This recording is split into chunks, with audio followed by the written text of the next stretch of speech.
JJS23 செய்தி தொலைக்காட்சிக்காக தங்களை வரவேற்கிறோம். இன்றைய முக்கிய செய்திகளை பார்க்கலாம். கிருஷ்ணகிரி மாவட்டம் ஓசூரில் இயங்கி வரும் தனியார் காவேரி மருத்துவமனை சார்பில் உலக உடல் உறுப்பு தான தினத்தை முன்னிட்டு சிறப்பு விழிப்புணர்வு நிகழ்ச்சி மற்றும் உடல் உறுப்பு தானம் செய்தவர்களை கௌரவிக்கும் விழா தனியார் விடுதியில் நடைபெற்றது. நிகழ்ச்சியின் தொடக்கமாக மருத்துவமனையின் மருத்துவர்கள் மற்றும் செவிலியர்கள் பங்கேற்ற தத்ரூபமான விழிப்புணர்வு நாடகம் நடைபெற்றது.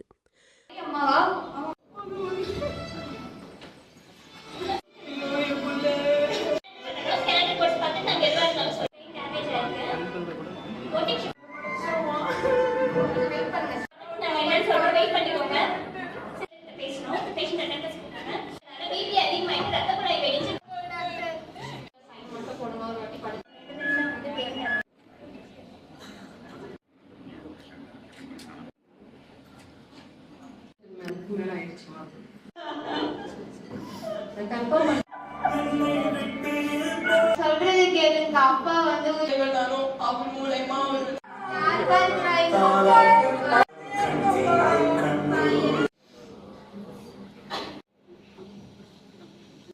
அப்பா வந்து நம்மளை விட்டுட்டு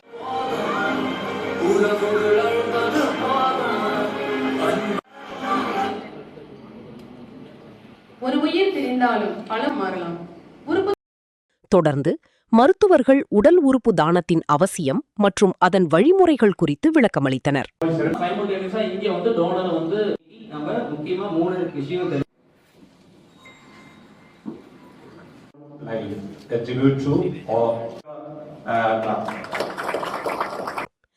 நிகழ்ச்சியில் சிறப்பு விருந்தினராக கலந்து கொண்டு சிறப்பித்த கிருஷ்ணகிரி மாவட்ட ஆட்சியர் தினேஷ்குமார் பேசுகையில், தமிழ்நாட்டை பொறுத்த வரைக்கும் உடல் உறுப்புகள் தானம் அப்படின்றதுல வந்து இந்தியாவே முன்னோடியா இருக்கு. நம்ம வந்து இந்த வேர்ல்டு இந்த ஆர்கன் டொனேஷன் அப்படின்ற ஒரு கான்செப்டை பரவலாக பேசுறதுக்கு முன்னாடி தமிழ்நாட்டில் டிரான்ஸ்பிளான்ட் அப்படின்ற வந்து ஒரு உறுப்பு தானத்துக்கான ஒரு அமைப்பை ஏற்படுத்தி அதுக்கு வந்து ஒரு தெளிவான கைட்லைன்ஸை உருவாக்கி இதுல எந்த விதமான மால் பிராக்டிஸும் இல்லாத மாதிரி ஒரு தெளிவான வெயிட்டிங் லிஸ்ட் ஒன்று வச்சு அந்த வெயிட்டிங் லிஸ்ட்ல எலிஜிபிள் டோனர்ஸ் மட்டும்தான் வந்து வரணும், அந்த லிஸ்ட்ல இருக்கிற மாதிரி தான் கொடுக்கணும் அப்படின்னு சொல்லிட்டு ஒரு வெல் டிஃபைன்டு சிஸ்டம் இருக்கு. கிட்டத்தட்ட ஒரு சில தரவுகள் என்ன சொல்லுதுன்னா, ஆரம்பத்துல இருந்து இப்ப வரைக்கும் கிட்டத்தட்ட 7800 உறுப்புகள் தமிழ்நாட்டில் வந்து தானமாக பெறப்பட்டிருக்கு அப்படின்றது வந்து சொல்றது வந்து உண்மையிலேயே நமக்கு வந்து மிக பெருமையான ஒரு விஷயம். இதுல வந்து இருக்கும்போதே நம்ம வந்து மருத்துவ விதிகளுக்கு உட்பட்டு kidney, part of the liver இதெல்லாம் வந்து நம்ம தானம் பண்ணலாம். பட் நம்மளுடைய இறப்புக்கு அப்புறமும் நம்மளுடைய இதயம் துடித்துக் கொண்டிருக்கலாம், நம்மளுடைய இருதயம் நம்மளுடைய லங்ஸ் வந்து சுவாசித்துக் கொண்டிருக்கலாம், நம்மளுடைய ஒவ்வொரு உறுப்புகளும் வந்து இன்னொருத்தருக்கு வந்து ஒரு உயிரா இருக்கலாம். அதனால வந்து உறுப்பு தானம் அப்படின்றது வந்து உயிர் தானம். அதை வந்து எல்லாரும் மனதில் கொண்டு கண்டிப்பான முறையில் நம்ம வந்து ஒரு ஆர்கன் டோனரா இருக்கிறது மட்டும் இல்லாம நம்ம ஒரு பாடி டோனரா இருக்கிறது மட்டும் இல்லாம நம்மளோட ரிலேட்டிவ்ஸுமே வந்து நம்ம ஒரு ஆர்கன் டோனரா பாடி டோனரா ஆக்கிறதுக்கு உண்டான முயற்சிகளை வந்து நம்ம மேற்கொள்ள வேண்டும். தமிழ்நாடு அரசும் வந்து பாத்தீங்க அப்படின்னா ஆர்கன் டோனர்ஸை வந்து கௌரவிக்கும் வகையில் அவர்களுடைய இறுதிச் சடங்கு போது அரசு மரியாதை செலுத்துவதற்கான நடைமுறைகளையும் வகுத்து அதுவும் வந்து நடைபெற்றுக் கொண்டிருக்கிறது. இப்ப உதாரணத்துக்கு கடைசியா வந்து நம்மளுடைய காவிரிப்பட்டினத்தை சார்ந்த ஒரு பத்திரிகை நண்பர் ஒருத்தர் வந்து உயிரிழந்தது வந்து பெங்களூர்ல. நாங்க ஆர்கன்ஸ் ஹார்வெஸ்ட் பண்ணிக்கிறோம் அப்படின்னு சொன்னாலும், நான் உயிரிழந்தாலும் என்னுடைய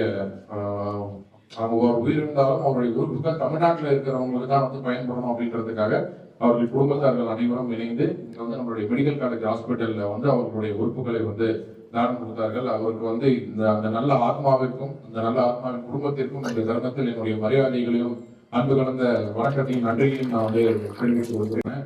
இந்த ஒரு ஆர்கன் டொனேஷன்ன்றது ஒரு நபருடைய ஆர்கன் டொனேஷன்ன்றது பல்வேறு குழந்தைகளை, பெரியவர்களை, சிறார்களுக்கு வந்து ஒரு மறுவாழ்வாக இருக்கிறது. அவர்கள் இந்த பூமியில் வந்து தொடர்ந்து இயங்குவதற்கு உண்டான வாய்ப்பை வந்து கொடுக்கிறது. அதனால வந்து ஒரு கடவுளுக்கு நிகராக இந்த ஆர்கன் டொனேட் செய்பவர்கள் வந்து போற்றப்படுகிறார்.